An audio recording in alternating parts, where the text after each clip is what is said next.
He paid her to be his wife for a week, but her love healed more than his mother's heart. Hello, let's hear another incredible story. Don't forget to like and subscribe to our channel. I love narrating stories for you, so get ready. Let's start.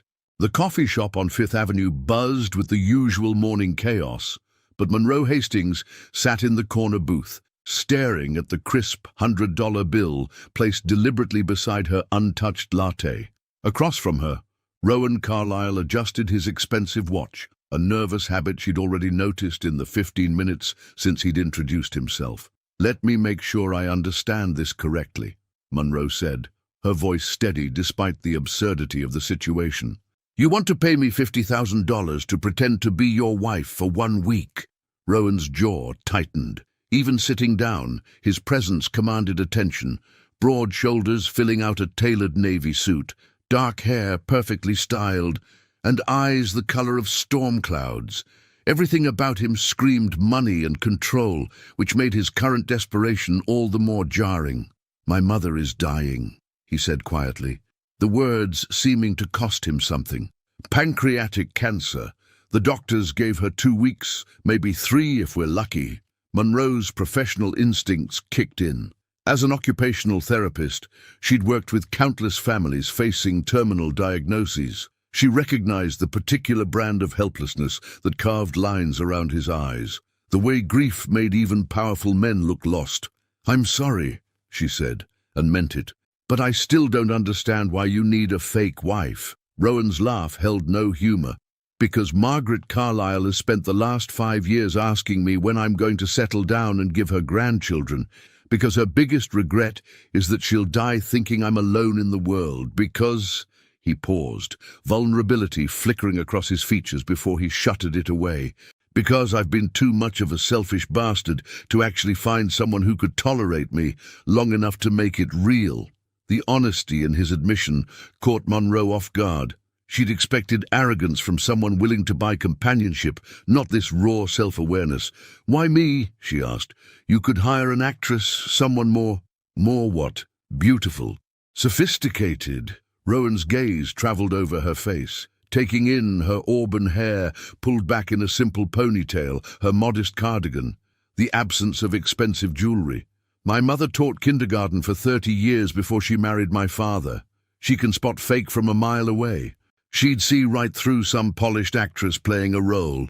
He leaned forward, and Monroe caught a hint of his cologne, something clean and expensive that probably cost more than her monthly grocery budget. "But you," he continued, "you're real. I watched you yesterday at the hospital." Monroe's blood ran cold. "You were watching me. My mother's on the 4th floor, oncology wing. You were helping an elderly man relearn how to button his shirt. You were so patient with him, so gentle, and when he finally got it right, you smiled like he'd just won the lottery." The memory surfaced. Mr. Davidson, stroke patient, struggling with fine motor skills. It had taken him 20 minutes to fasten 3 buttons, but the pride on his face when he succeeded had been worth every second of encouragement. "That's my job," Monroe said defensively. "Maybe. But the way you stayed 15 minutes past your shift to celebrate with him, that wasn't professional obligation. That was kindness." Rowan's voice softened. "My mother would like you. She'd believe I could fall for someone like you." The compliment felt backhanded, highlighting everything Monroe wasn't rather than what she was. Still, there was something in his tone that suggested he meant it as genuine praise. "I need to think about this," she said, though her mind was already racing. $50,000 would pay off her student loans, cover the deposit on a better apartment, maybe even let her take that vacation she'd been promising herself for 3 years. "The funeral home called yesterday about payment plans," Rowan said quietly. "She wants to be buried next to my father, but the cemetery plots are $12,000 each. She doesn't know I can afford it. She's too proud to ask, but she lies awake at night worrying about being a burden." Monroe's chest tightened. Her own mother had died when she was 25, and she remembered the particular anguish of watching someone you love worry about practical things while fighting for their life. "1 week?" she asked. 7 days, hospital visits, maybe a dinner if she's feeling up to it. Nothing inappropriate, just companionship. Let her think I found someone who makes me happy. Monroe studied his face, searching for deception or hidden motives. All she found was exhaustion and the kind of desperation that came from watching someone you love slip away. I'll need ground rules, she said finally. And a contract. Relief flooded Rowan's features. Of course, whatever you need. Monroe picked up the $100 bill, running her thumb over its crisp edge. In her world, this represented 2 weeks of groceries. In his, it was probably loose change from his pocket. When do we start? Tomorrow. She's expecting to meet you at 2 o'clock. Rowan extended his hand across the table. Thank you, Monroe. You have no idea what this means. As their palms touched, Monroe felt an unexpected jolt of electricity. His hands were softer than she'd expected, but his grip was firm, warm. For just a moment, she let herself imagine what it might feel like if this were real, if someone like Rowan Carlyle could actually want someone like her for more than a business transaction. Then she pulled away, reminding herself that fairy tales were for people who hadn't learned that love was just another word for eventual disappointment. Monroe stood outside room 412 at Presbyterian Hospital, smoothing down her navy dress, the nicest thing in her closet, and trying to calm her racing heart. Through the small window in the door, she could see Rowan sitting beside a hospital bed, holding the hand of a small, frail woman whose silver hair caught the afternoon light like spun silk. You can do this, Monroe whispered to herself, the same pep talk she'd given countless patients facing difficult therapy sessions.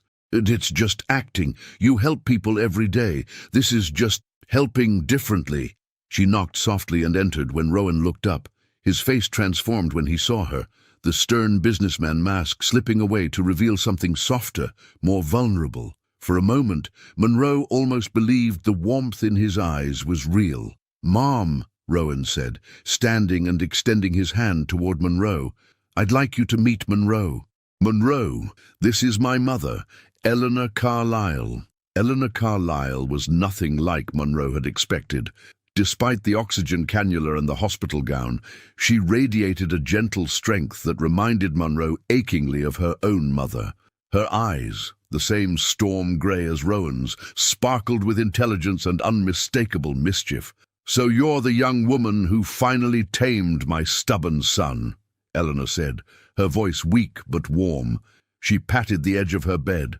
"Come sit, our dear. Let me look at you properly." Monroe approached carefully, hyper-aware of Rowan watching her every move. As she settled on the bed's edge, Eleanor reached for her hand with surprising firmness. "You have kind hands," Eleanor observed, turning Monroe's palm up. "A healer's hands. What do you do, sweetheart?" "I'm an occupational therapist," Monroe replied, grateful for a truthful answer. "I work here, actually, on the rehabilitation floor." Eleanor's face lit up. "How wonderful! I taught elementary school for 32 years. We're both in the business of helping people find their way, aren't we?" The genuine delight in Eleanor's voice made Monroe's chest tighten with guilt. This woman was dying, spending precious energy being happy that her son had found love, and it was all an elaborate lie. "Tell me how you two met," Eleanor continued, settling back against her pillows with obvious anticipation. Monroe's mouth went dry. They hadn't discussed this part. She glanced at Rowan, panic fluttering in her chest, but he smoothly stepped in. "We met in the hospital cafeteria," he said, moving to stand behind Monroe's chair, his hand coming to rest gently on her shoulder. The touch sent an unexpected shiver down her spine. "I was grabbing coffee after visiting you, and Monroe was having lunch between patients. I was exhausted, probably looked like hell." "Language, Rowan Christopher," Eleanor chided with mock severity. "Sorry, Mom. I looked terrible, and Monroe took pity on me. She invited me to sit with her, and we just talked." Monroe found herself nodding along, surprised by how easily the story flowed.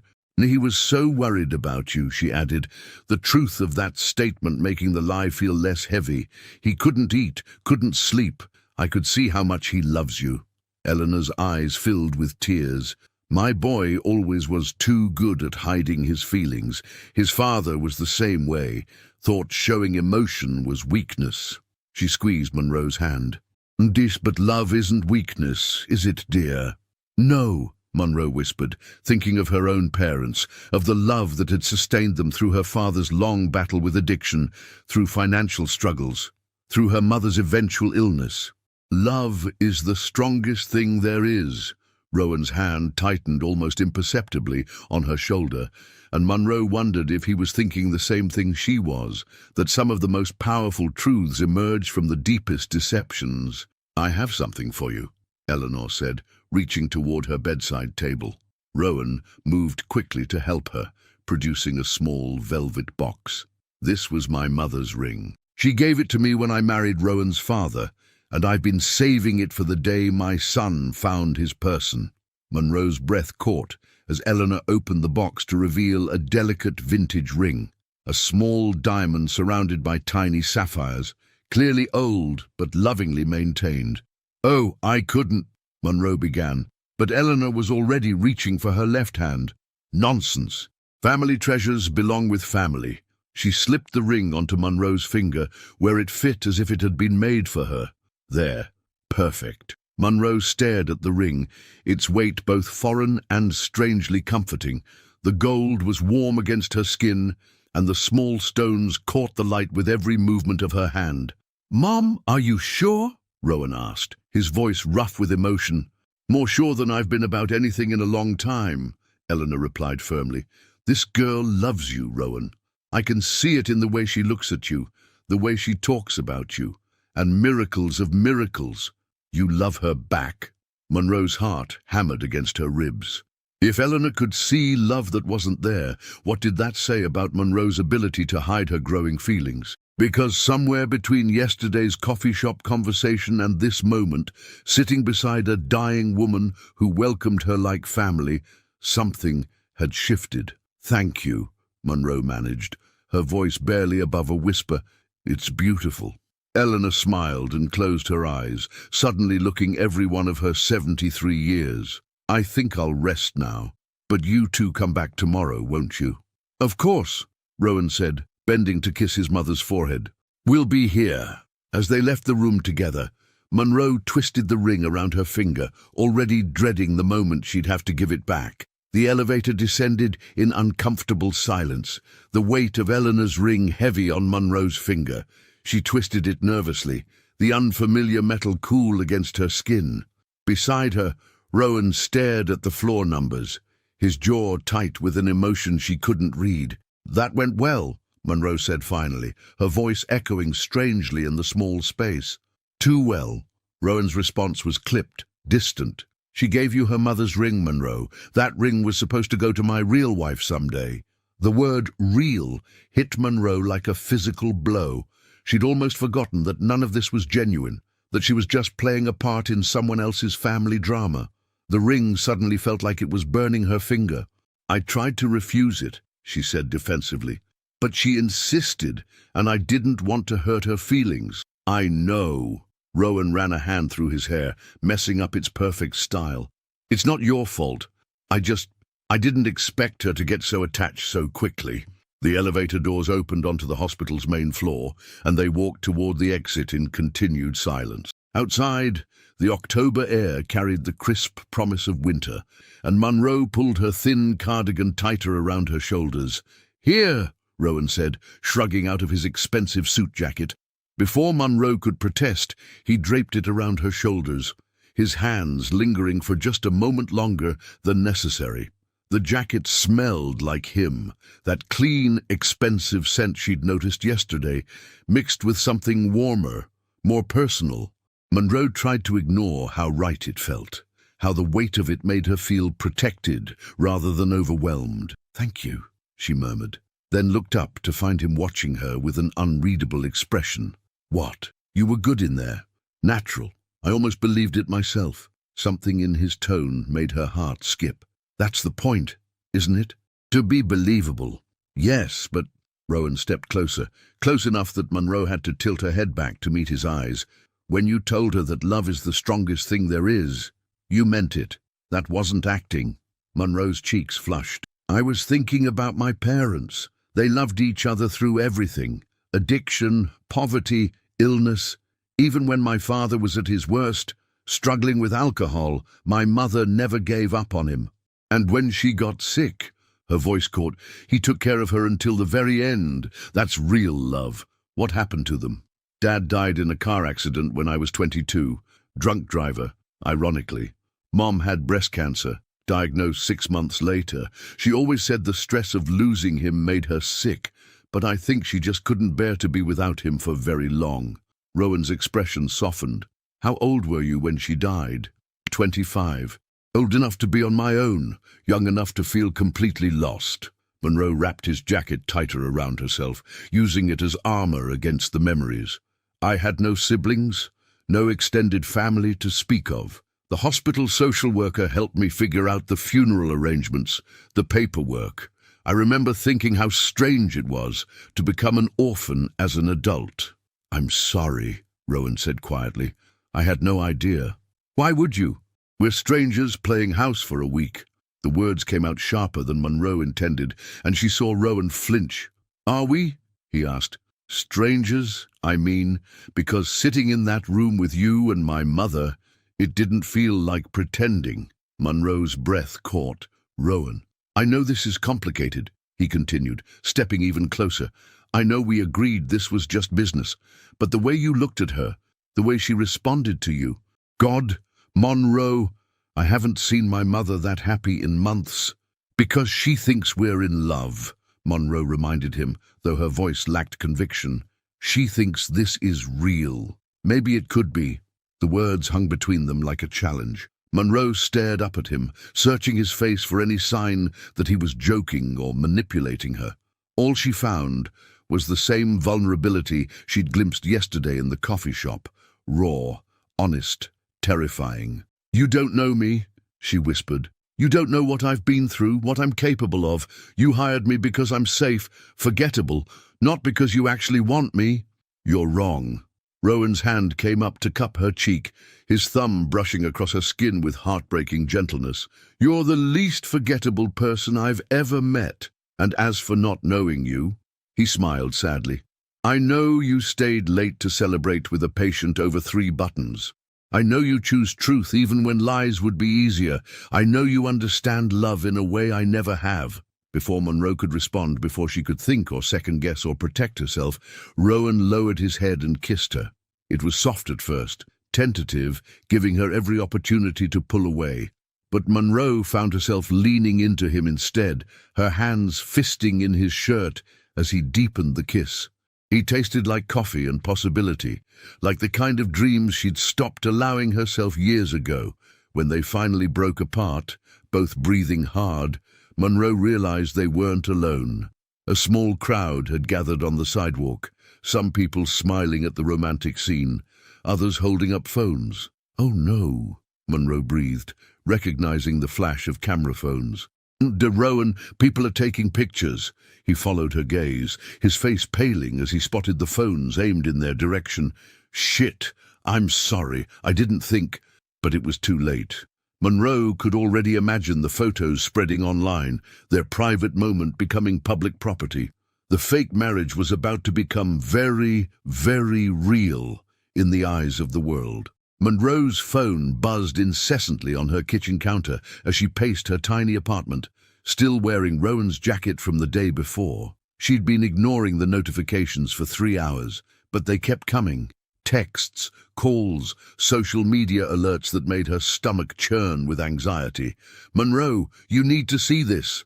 Her best friend Natalie burst through the front door without knocking, tablet in hand and eyes wide with disbelief. Girl, you are all over the internet. I don't want to see it, Monroe said, continuing to pace. I can't see it. This is a disaster, Nat. I'm supposed to be helping a dying woman spend time with her son, not creating some social media circus. Natalie set the tablet on the coffee table anyway, and despite herself, Monroe found her gaze drawn to the screen. The photo was surprisingly beautiful. Rowan's hand cupping her face, their bodies close together, her expression soft and vulnerable in a way that made her look like a stranger to herself. The caption read, "Mystery woman steals the heart of billionaire CEO Rowan Carlyle outside Presbyterian Hospital." "Billionaire?" Monroe whispered, sinking onto her second-hand couch. "He never said he was a billionaire. Honey, Carlyle Industries, they're like major. Construction, real estate, development projects all over the East Coast." Natalie scrolled through more articles, each one speculating about Monroe's identity. Look at this one. From hospital halls to high society. Who is Rowan Carlyle's mystery bride? Monroe's blood ran cold. Bride? Apparently someone recognized the ring. Natalie zoomed in on a close-up shot that clearly showed Eleanor's vintage engagement ring on Monroe's finger. "And the internet has decided you two are secretly married." Before Monroe could respond, her phone rang. Rowan's name flashed on the screen, and she answered with trembling fingers. "Monroe, are you okay?" His voice was tight with concern. "I've been trying to reach you for hours." "I'm fine." "Well, no, I'm not fine. I'm freaking out." Monroe ran her free hand through her hair. "Rowan, they think we're married. They think I'm some kind of gold digger who trapped you into—" "Hey, breathe," Rowan interrupted gently. "I'm handling it. My PR team is working on damage control." "Your PR team?" Monroe's voice rose an octave. "This is my life, Rowan. I work at that hospital. I have patients who depend on me. What happens when they find out this whole thing is fake?" There was a long pause on the other end of the line. "Maybe it doesn't have to be fake. What are you talking about?" "I've been thinking about what I said yesterday, about this feeling real. Monroe, what if we just let people believe what they want to believe? What if we make this work?" Monroe stood up abruptly, pacing again. "You mean actually get married to a woman you met 3 days ago? That's insane. Is it more insane than what we're already doing? Is it more insane than the fact that I can't stop thinking about you, or that kissing you felt more right than anything I've done in years?" Monroe's heart hammered against her ribs. "Rowan, I know this is crazy. I know it's fast. But my mother is dying, Monroe. She has weeks, maybe days, and for the first time since her diagnosis, she's happy. She's excited about something. You did that. The situation did that. The idea of you being settled did that. It doesn't have to be me, specifically, but it is you," Rowan said quietly. "She asked me this morning if I love you, really love you, and I realized I couldn't lie to her anymore." Monroe's breath caught. "What did you tell her?" "The truth. That I'm falling for a woman who's too good for me, who makes me want to be better than I am, who sees the world with a kindness I never learned. I told her that you scare the hell out of me because you make me feel things I didn't think I was capable of." Tears pricked Monroe's eyes. "That's not fair. You can't say things like that." "Why not, if they're true?" "Because this isn't real, Rowan. You're paying me to be here. You're in an emotionally vulnerable place because of your mother, and I'm—" She paused, struggling to find the words. "I'm just the safe choice. The one who won't leave when things get complicated. You think that's why I chose you? Because you're safe, aren't I?" Monroe challenged. "Plain, reliable Monroe who works with sick people and drives a 10-year-old Honda. I'm not going to break your heart or embarrass you at fancy parties. I'm not going to demand more than you're willing to give." "You're wrong," Rowan said firmly. "You're the most dangerous woman I've ever met. You make me want things I never thought I'd want. A real relationship, a partnership, someone to come home to who actually gives a damn whether I had a good day or not." Natalie, who'd been listening to the entire conversation with poorly concealed fascination, grabbed the tablet and showed Monroe another headline. "Hospital Angel Captures Carlyle's Heart, a Modern Fairy Tale. The Internet Loves You," Natalie whispered. "Are they calling you a real-life Cinderella?" Monroe closed her eyes. "I need time to think." "We don't have time," Rowan said gently. "The story's out there now. We either face it together or we face it separately. But either way, we have to face it." Through her apartment window, Monroe could see photographers gathering on the sidewalk below, telephoto lenses pointed upward. Her quiet, anonymous life was over, whether she wanted it to be or not. "Come pick me up," she said finally. "If we're going to do this, we might as well do it right." Monroe had never seen an apartment like Rowan's penthouse. Floor-to-ceiling windows overlooked Central Park, and the space was decorated in expensive neutrals that screamed professional interior designer. Everything was pristine, untouched, like a museum exhibit rather than someone's home. "This is where you live?" she asked, stepping carefully across marble floors that probably cost more than her annual salary. "Where I sleep, anyway," Rowan replied, loosening his tie as he watched her take in the space. "I know it's a bit much. My decorator had strong opinions about establishing presence or something like that." Monroe ran her fingers along a spotless granite counter. "It's beautiful and completely terrifying. I'm afraid to touch anything. Touch whatever you want. Break something if it makes you feel better." Rowan moved to a well-stocked bar cart. "Wine? You look like you could use it." "God, yes." Monroe accepted the glass of red wine gratefully, noting that it probably cost more than she typically spent on groceries in a month. "So, what exactly are we doing here? Besides hiding from photographers?" Rowan sat beside her on a pristine white sofa, careful to maintain distance between them. "We need to talk about boundaries, ground rules. If we're going to continue this charade, we need to be on the same page." "Charade," Monroe repeated, stung. "Is that all this is to you?" "No, that's the problem." Rowan set down his wine and turned to face her fully. 3 days ago, this was simple. A business transaction to make my dying mother happy. Now, he gestured helplessly between them. Now I can't tell what's real and what's performance anymore. Monroe twisted Eleanor's ring around her finger, a nervous habit she'd developed since yesterday. The kiss felt real. Too real. Rowan's voice was rough. "Monroe, I need you to understand something about me. I don't do relationships. I don't do emotional entanglements. I've built my entire adult life around control and predictability, and I'm neither of those things. You're the most unpredictable thing that's ever happened to me." Rowan reached for her hand, stilling her nervous ring twisting. "The way you looked at my mother yesterday, like she was already family, the way you talked about your parents' love story. You believe in things I stopped believing in years ago." Monroe studied their joined hands, his so much larger than hers, calloused despite his wealth in a way that suggested he hadn't always lived in penthouses. "What happened to you, to make you so afraid of feeling things?"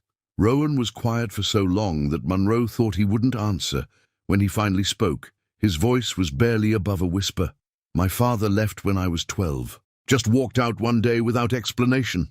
My mother never got over it, spent years waiting for him to come back, making excuses for why he stayed away. She loved him so completely that losing him nearly destroyed her. But she survived. She raised you, had a career. She survived, but she never lived again. Not really. She just went through the motions, existing instead of living. I swore I'd never let anyone have that kind of power over me." Monroe's heart ached for the 12-year-old boy who'd watched his mother break apart, who'd decided that love was too dangerous to risk. "So you built walls. Expensive, effective walls." Rowan's smile was rueful. "And then you walked into that coffee shop with your kind eyes and your honest heart, and suddenly all my carefully constructed defenses feel like tissue paper." Before Monroe could respond, Rowan's phone buzzed with an incoming call. He glanced at the screen and frowned. "It's my mother's doctor. I should take this." Monroe watched his face change as he listened to the voice on the other end. Professional mask sliding into place, but she could see the fear underneath. "Yes, Dr. Martinez. We'll be right there." He ended the call and looked at Monroe with stricken eyes. "She's had a setback. They're moving her to intensive care." The wine glass slipped from Monroe's nerveless fingers, shattering against the marble floor in a spray of red that looked too much like blood. "Oh, God. I'm sorry. Leave it." Rowan was already reaching for his keys, his movements sharp with barely controlled panic. "We need to go. Now." In the elevator down to the parking garage, Monroe reached for Rowan's hand. His fingers were ice cold, trembling slightly despite his controlled exterior. "She'll be okay," Monroe said, though the words felt hollow even to her own ears. "You don't know that. No one knows that." Rowan's voice cracked. "What if she dies thinking this is real? What if she dies believing I finally found happiness, when it's all just an elaborate lie?" Monroe squeezed his hand tighter. "Then maybe we need to stop lying." Rowan looked at her sharply. "What are you saying?" "I'm saying maybe your mother isn't the only one who deserves the truth. Maybe we both do." As the elevator doors opened onto the parking garage, Monroe made a decision that terrified and exhilarated her in equal measure. Whatever happened next, whatever boundaries they crossed or rules they broke, she was done pretending that her feelings for Rowan weren't real. The only question now was whether he was brave enough to stop pretending too. The ICU waiting room felt like purgatory. Sterile white walls, uncomfortable plastic chairs, and the constant beep of machines filtering through closed doors. Monroe sat beside Rowan, who hadn't spoken in the 2 hours since they'd arrived. His hands were clasped so tightly in his lap that his knuckles had gone white. "Mr. Carlyle!" Dr. Martinez emerged from behind the heavy doors, his expression carefully neutral. "Your mother is stable for now. The infection caused some complications, but we've got her on stronger antibiotics. You can see her, but she's very weak." Rowan stood immediately, then paused and looked back at Monroe. "Will you come with me?" Monroe nodded, not trusting her voice. As they followed the doctor through the maze of machines and monitors, she felt the weight of Eleanor's ring on her finger like an anchor, grounding her to this moment, this family, this lie that had become her truth. Eleanor looked impossibly small in the hospital bed, surrounded by tubes and wires that made Monroe's chest tighten with familiar grief. But her eyes were alert when they entered, and she managed a weak smile. "There's my beautiful daughter-in-law," Eleanor whispered, reaching out with a hand that felt fragile as bird bones. "Come here, sweetheart." Monroe approached the bed carefully, taking Eleanor's hand between both of hers. "How are you feeling?" "Like I've been hit by a truck, but I'm not ready to give up yet." Eleanor's gaze moved between Monroe and Rowan, who stood frozen at the foot of the bed. "Rowan, come closer. I can see you from here, you know." Rowan moved to his mother's other side, his professional mask slipping to reveal raw vulnerability. "Mom, I'm so sorry. I should have been here. I should have—" "Stop!" Eleanor's voice carried surprising strength. "You've been here every day for weeks. You're here now. That's what matters." She studied both their faces with the perceptive gaze that had made her such an effective teacher. "But there's something else. Something you both need to tell me." Monroe's heart stopped. "What do you mean?" Eleanor smiled sadly. "Darling, I've been teaching children for over 30 years. I can spot a performance from a mile away. And while you two care about each other deeply, I can see that this marriage isn't quite what you've been telling me, is it?" The silence that followed was deafening. Monroe felt tears spring to her eyes as the elaborate facade they'd built came crashing down. How long have you known?" Rowan asked quietly. "Since yesterday, when Monroe couldn't remember how you proposed. A real bride would never forget that story." Eleanor squeezed both their hands. "But I also knew that whatever brought you together, the feelings are real. The way you look at each other, the way you fit together, that's not something you can fake." Monroe started to remove the ring, but Eleanor's grip tightened. "Don't you dare take that off. But it's yours. It belongs in your family, and I'm not—" "You are family," Eleanor said firmly. "Maybe not in the way we originally pretended, but in the way that matters.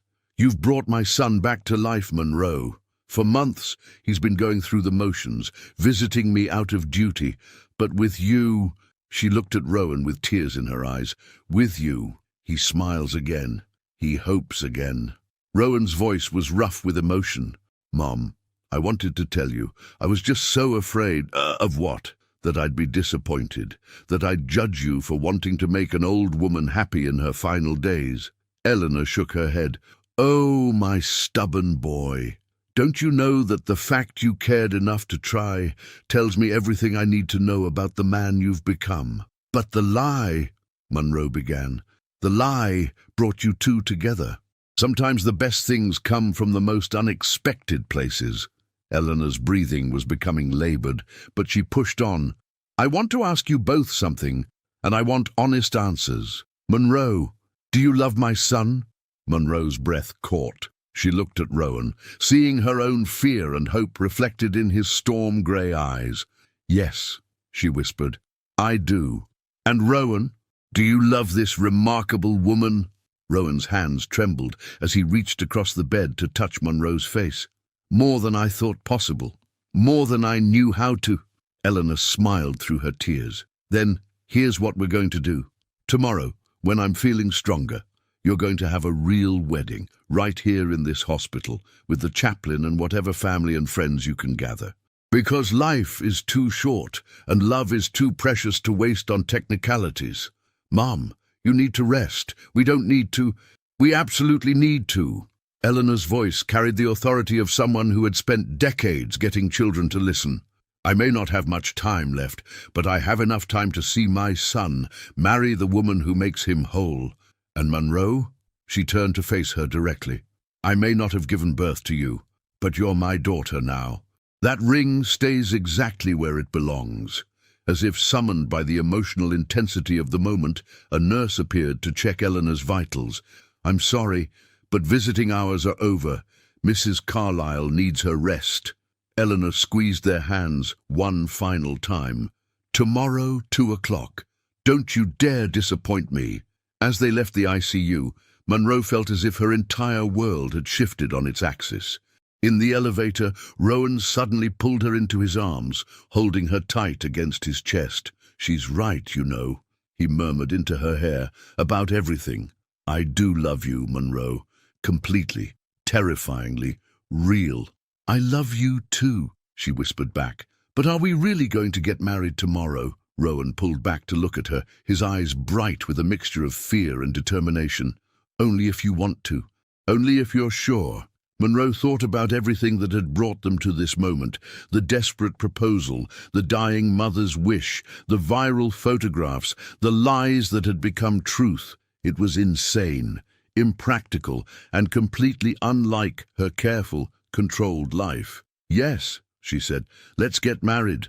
Monroe stood in front of the mirror in Rowan's bedroom, adjusting the simple ivory dress that Natalie had rushed to buy that morning. It was perfect, elegant but understated, exactly what she would have chosen for a real wedding. The irony wasn't lost on her that this fake wedding was becoming more real by the hour. You look beautiful, Rowan said from the doorway, and Monroe's breath caught at the sight of him in a charcoal-grey suit that emphasized his broad shoulders and made his eyes look like storm clouds. You clean up pretty well yourself, she replied, trying to calm her racing heart. In a few hours, they would be married. Actually married. The thought terrified and thrilled her in equal measure. Rowan approached slowly, pulling a small velvet box from his pocket. I know you already have my grandmother's ring, but I wanted to get you something that was just yours.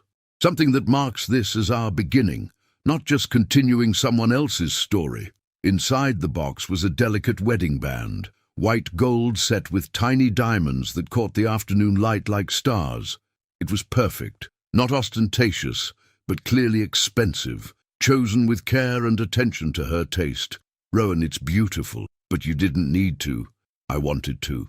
He took the ring from the box, his hands surprisingly steady. May I? Monroe nodded, extending her left hand. As he slipped the band next to Eleanor's engagement ring, she felt the weight of commitment settle over her like a warm embrace. There, Rowan said softly, lifting her hand to press a kiss to her knuckles. Now you're properly equipped for a wedding. The moment was interrupted by Monroe's phone buzzing insistently. She glanced at the screen and frowned. Unknown number. I should probably ignore it. Take it, Rowan said. It might be important. Monroe answered reluctantly. Hello? Is this Monroe Hastings? The voice was crisp, professional, female. Yes. Who is this? My name is Victoria Sterling. I'm calling about your upcoming marriage to Rowan Carlyle. Monroe's blood ran cold. She looked at Rowan, who had gone very still. I'm sorry. Who did you say you were? Rowan's ex-fiancé. I think we need to talk. The words hit Monroe like a physical blow. Ex-fiancé. Rowan had never mentioned an ex-fiancé. I don't think that's necessary, Monroe began, but Victoria cut her off. I'm downstairs in the lobby. Building security was very accommodating when I explained who I was. I'll give you 5 minutes to come down, or I'll come up. Your choice. The line went dead. Monroe stared at her phone, feeling like the ground had shifted beneath her feet. Who was that? Rowan asked, though his pale complexion suggested he already suspected. Victoria Sterling, your ex-fiancée, the one you forgot to mention. Monroe's voice was carefully controlled, but inside she was screaming. She's downstairs and wants to talk. Rowan closed his eyes. Shit, Monroe. I can explain. Can you? Because right now it feels like I'm about to marry someone I don't know at all. Monroe moved away from him, suddenly needing space. I was supposed to walk into that hospital in 2 hours and pledge our lives to each other, and I'm just now finding out you were engaged to someone else. It was over years ago. It didn't work out, obviously. Why didn't you tell me? Monroe demanded. We've talked about everything, your parents, your fears, your walls, but somehow you forgot to mention the woman you almost married. Before Rowan could answer, there was a sharp knock at the door.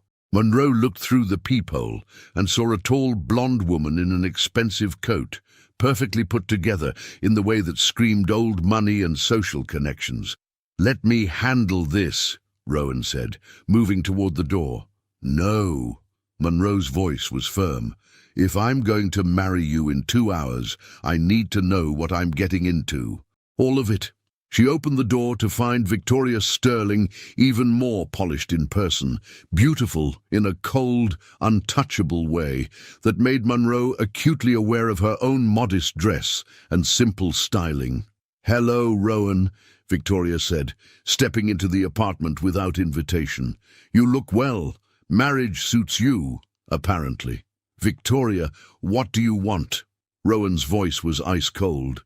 To congratulate you, of course, and to make sure your lovely bride knows exactly what she's signing up for. Victoria's smile was sharp as a blade as she turned to Monroe. He hasn't told you about us, has he? About how he left me at the altar 3 years ago? Monroe felt the world tilt. He what? Didn't show up to our wedding. 200 guests, St. Patrick's Cathedral, reception at the plaza. I stood there in my Virawang gown for 45 minutes before someone finally confirmed that he'd gotten cold feet and disappeared. Victoria, stop. Rowan's voice was warning, but she continued relentlessly. The best part, he sent his assistant to deliver the message. Couldn't even face me himself. Just like his father, really, walking away when things get too real. Monroe looked at Rowan, searching his face for denial, for explanation, for anything that would make this make sense. What she found was guilt and shame, and the same trapped expression she'd seen when he talked about his father's abandonment. Is it true? Monroe asked quietly. Rowan's silence was answer enough. I see, Victoria said, satisfaction evident in her voice. Well, I just wanted to make sure you knew what you were getting into. Rowan has a pattern of running when things get complicated. Ask yourself, Monroe, what makes you think you'll be any different?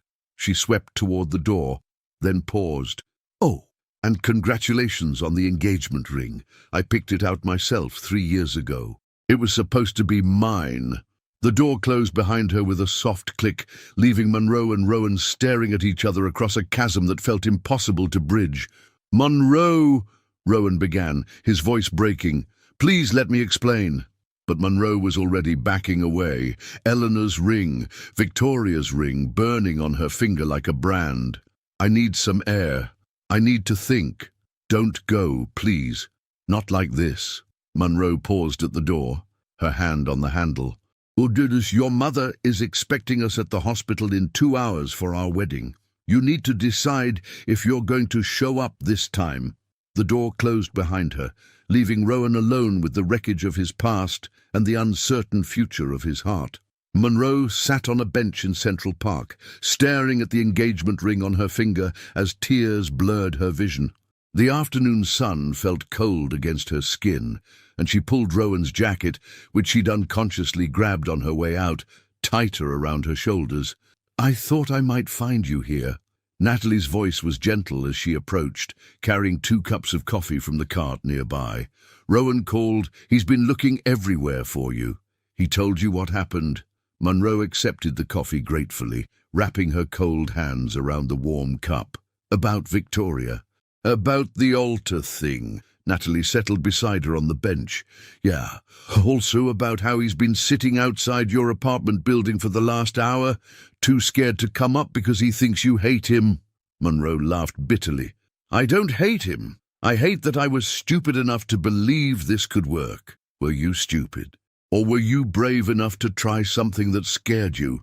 Monroe looked at her best friend, practical, cynical Natalie, who had never believed in fairy tales or happy endings. "Since when are you Team Rowan?" "Since I saw how you've been these past few days. Monroe, I've known you for 8 years. I've watched you date safe guys who bored you to tears, watched you turn down opportunities because they seemed too risky, watched you build your whole life around avoiding disappointment."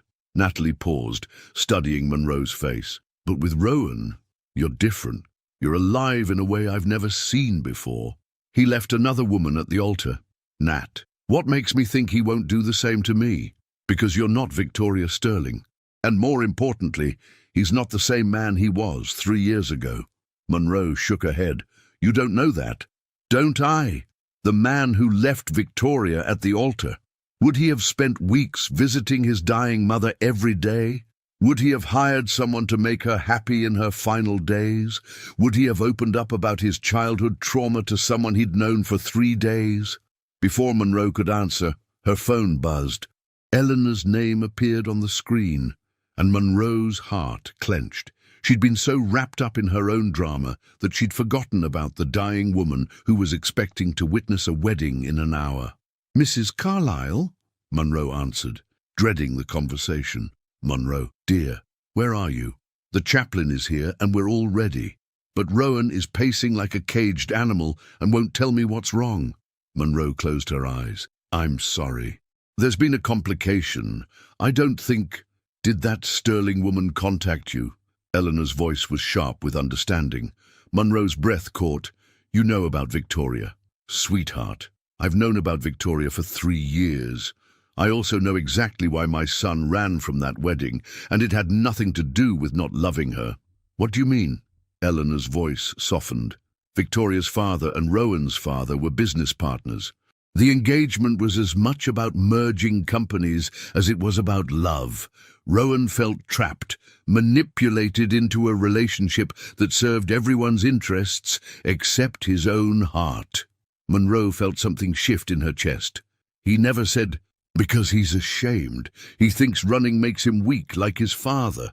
But there's a difference between abandoning someone you love and refusing to be forced into a loveless marriage." Eleanor paused, and Monroe could hear the beeping of machines in the background. "Monroe, I need you to listen carefully. I may not have much time left, and there are things you need to know. Mrs. Carlyle, you should rest. I'll rest when I'm dead, which might be sooner than later. The infection isn't responding to treatment like they hoped." Eleanor's voice was matter-of-fact, but Monroe could hear the underlying fear. "That's why this matters so much. That's why today matters." Monroe stood up abruptly, panic flooding through her. "We'll be right there." "No, wait. First, tell me, do you love my son? Not the idea of him, not the security he represents, but him. The stubborn, scared, wonderful man who's too afraid of becoming his father to see that he's already 10 times the man his father ever was." Monroe thought about the way Rowan had held her hand in the hospital, the vulnerability in his eyes when he talked about his childhood, the gentle way he'd helped his mother with her medication, the look on his face when he'd said he was falling for her. "Yes," she whispered, "I love him. Completely.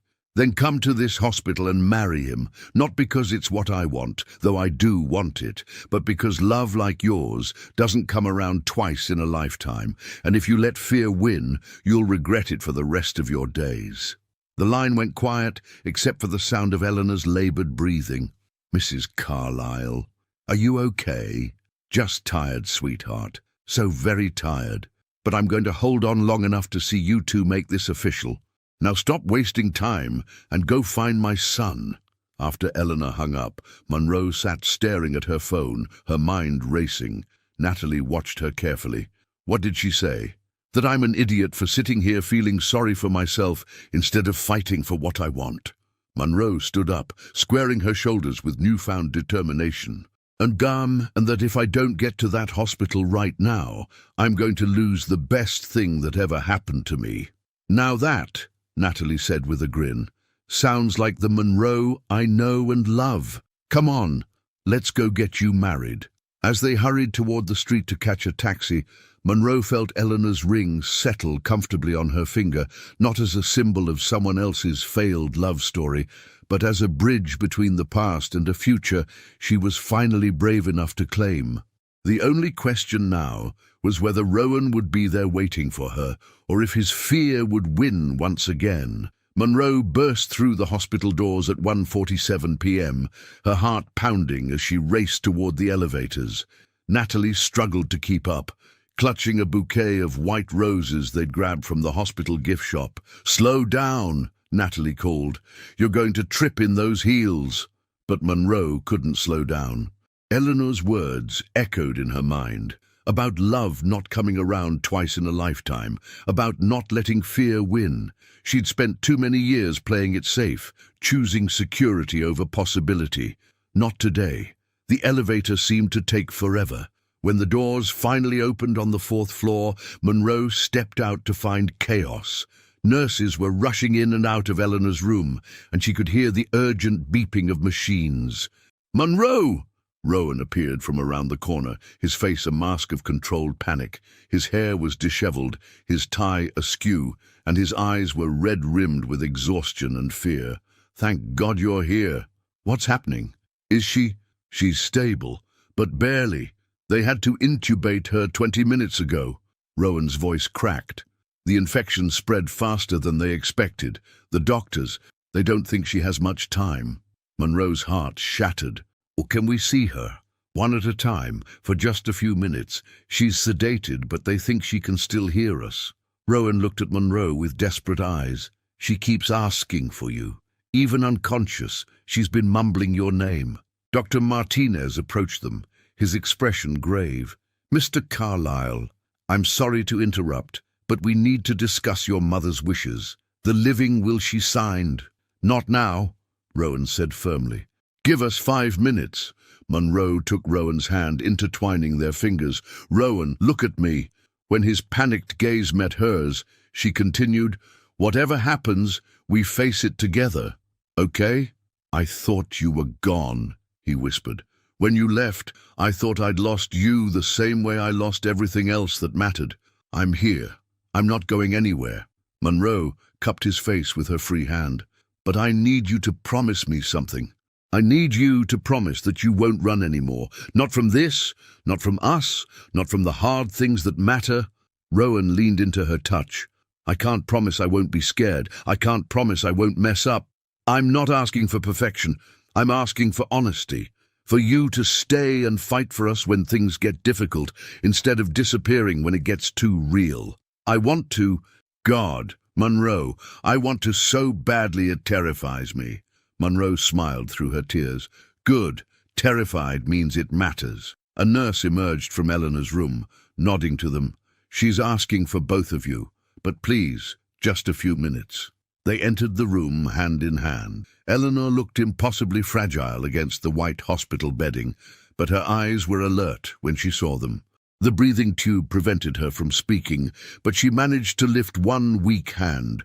Monroe approached the bed first, taking Eleanor's hand gently.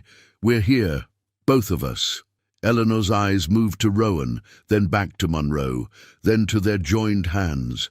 She tapped Monroe's hand 3 times, a deliberate, unmistakable gesture. "I think she wants to see the wedding," Monroe said softly. Eleanor's eyes brightened, and she nodded as much as the tubes would allow. Rowan looked around the small ICU room. Medical equipment, harsh fluorescent lights, the constant beeping of monitors. "This isn't exactly what we planned." "It's perfect," Monroe said firmly. "Love doesn't need fancy venues or perfect timing. It just needs to be real." The chaplain, a kind-faced woman in her 60s, stepped forward from where she'd been waiting quietly in the corner. "Brigitte, are you ready?" Monroe looked at Rowan, seeing all of his fears and hopes reflected in his storm-grey eyes. "Are you sure about this? Really sure? Because I need you to choose me, Rowan. Not because your mother wants it, not because it's convenient, but because you genuinely want a life with me." Rowan turned to face her fully, taking both her hands in his. "Monroe Hastings, you are the bravest, kindest, most extraordinary woman I've ever known. You saw through every wall I built, every defense I put up, and somehow decided I was worth fighting for anyway. I'm choosing you, not because it's easy, but because a life without you isn't a life worth living."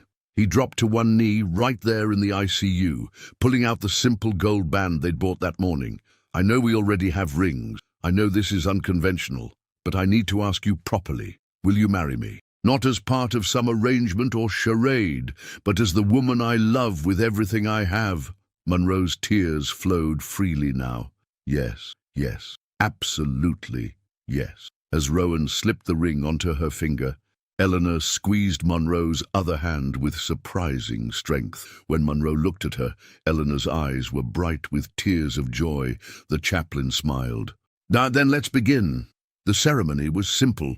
No elaborate vows, no fancy music, just 2 people promising to love each other in sickness and health, for better or worse, witnessed by a dying woman who had somehow orchestrated the most beautiful love story from her hospital bed.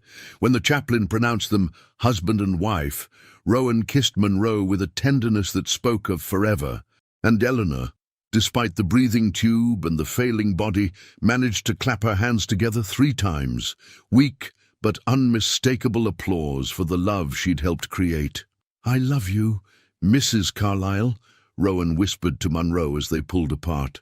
"I love you too, Mr. Carlyle," she whispered back. In her bed, Eleanor closed her eyes with a peaceful smile, having lived long enough to see the most important promise fulfilled. 6 months later, Monroe stood in the kitchen of the modest brownstone in Brooklyn Heights, humming softly as she prepared breakfast. Sunlight streamed through the windows, illuminating the photographs that now covered every surface. Wedding pictures from the hospital, shots of Eleanor during her miraculous recovery, images of Monroe and Rowan learning to navigate married life together. "Would you're up early?"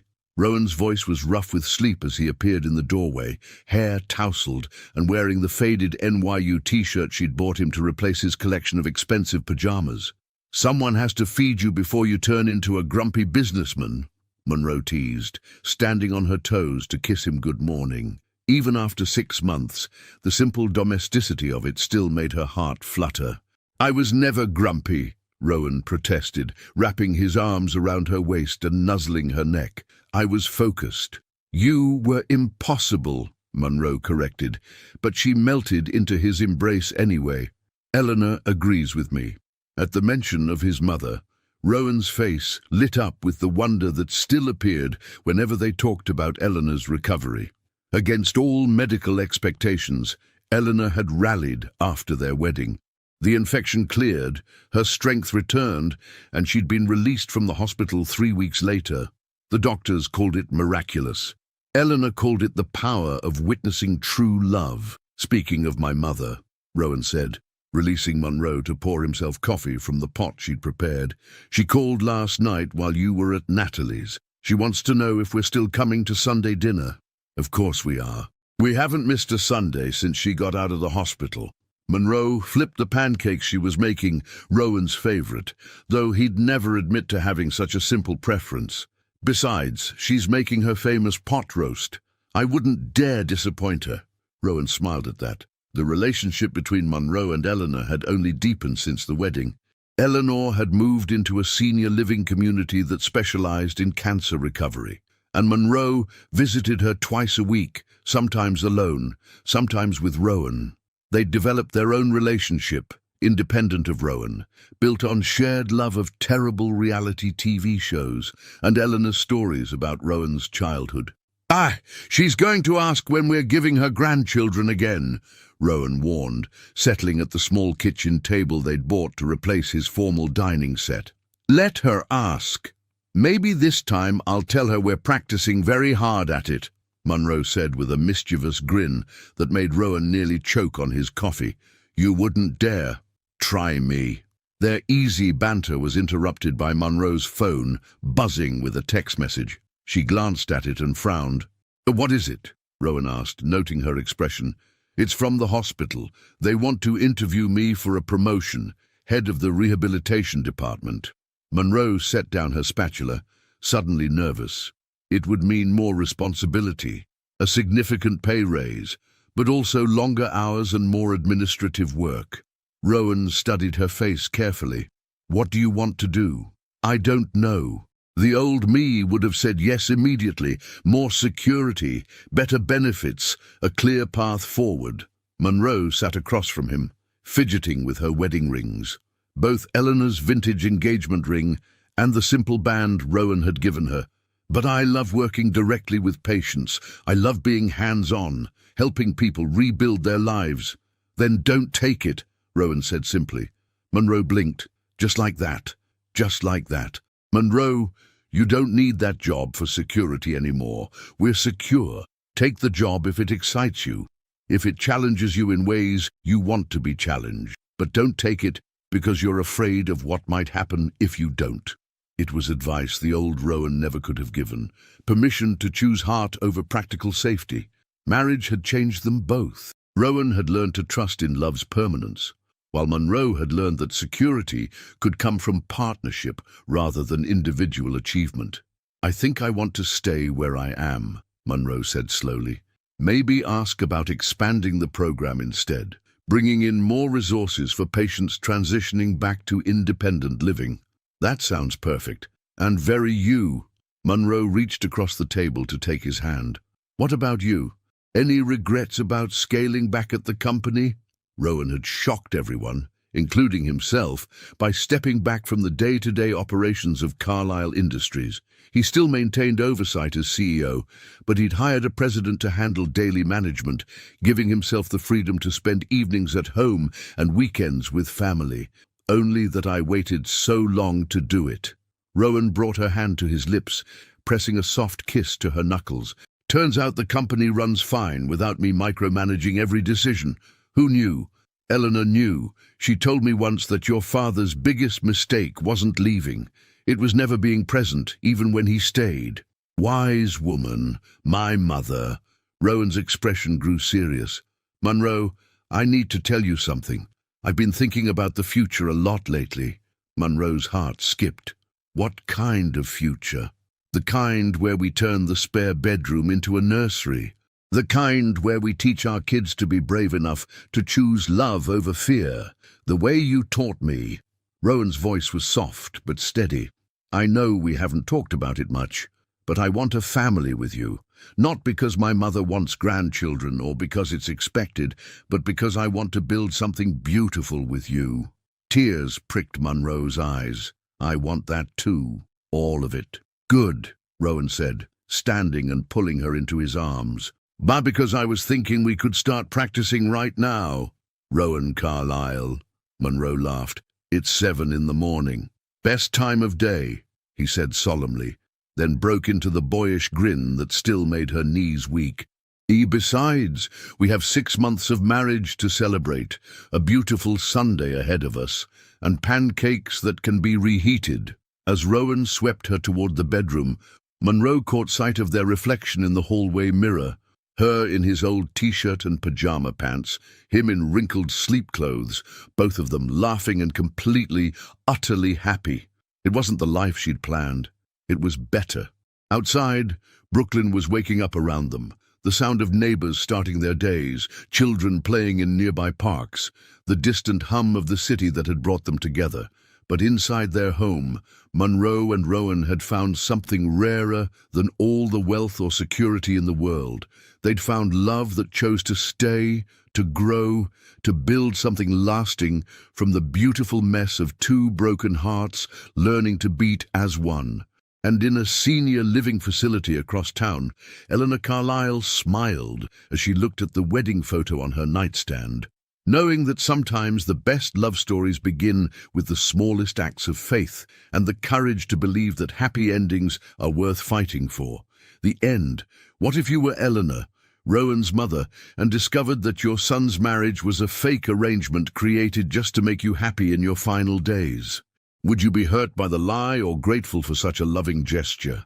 And more importantly, would you have the courage to intervene, to turn that lie into true love? Even knowing it might not work out, what wouldn't a mother do to see her child find happiness? Your participation in the channel is very important. Please leave your opinion in the comments. Thank you so much for watching until the end. If you enjoyed this story, don't forget to subscribe to the channel, leave a like, and comment your thoughts. Your participation is very important to us. See you next time.